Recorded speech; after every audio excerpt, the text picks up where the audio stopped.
So how did you and Rob get to be so close?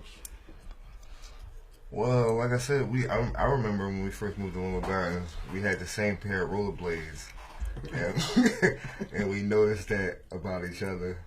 And he lived a couple doors down, so we just got really cool.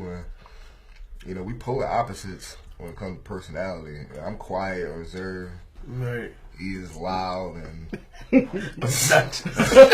obnoxious, aggressive. Yeah, aggressive. He evens each other out. Sometimes I need to tell him to chill, and sometimes he needs to tell me to speak up. Yeah, step it up. You know what I mean? So we even each other out in that sense. I would always say, oh, if he was here with me in Chicago, man, we'd be tearing this city up right now. What made you decide to go back and finish up?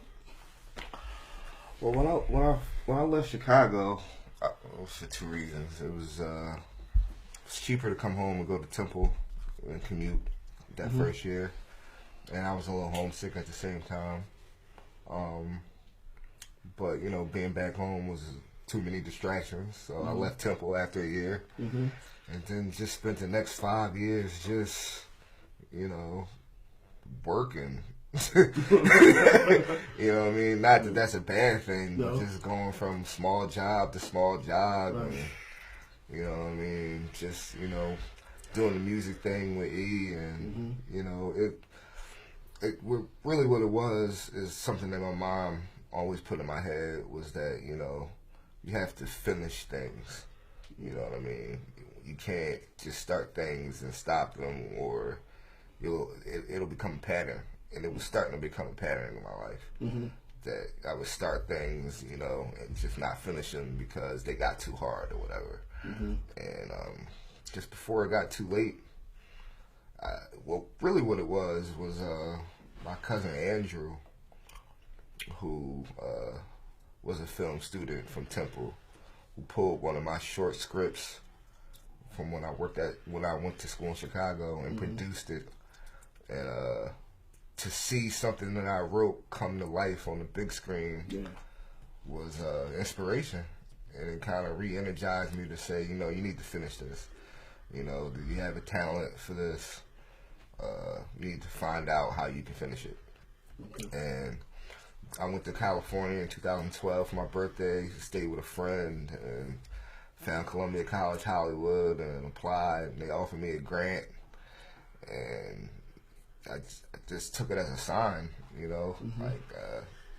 I can always come back home if I don't like LA. I just wanted to get my degree. I just wanted to finish something. So I felt like that was something that I needed to do for myself, and I had already put too much time, and you guys have put a lot of money into my education already for me not to finish. Yes. So it was a no-brainer. It was a no-brainer to finish, and more than just get my degree, but just it's something for learning the skill and mastering it, and that's just what I wanted to do. I wanted to sharpen my knife and just get better and finish something, to figure out what the next step was from that. So it was a long, winding road. And for as many classes I took in schools I went to, I should have a master's degree. I'm one of them guys where I learned early. Even with the baseball experience, I learned early. People want to box you out, start your own business. Right. You know what I mean? I know what I'm good at, so I just put my head on straight. Just was like, let's go. Okay. Stay out here.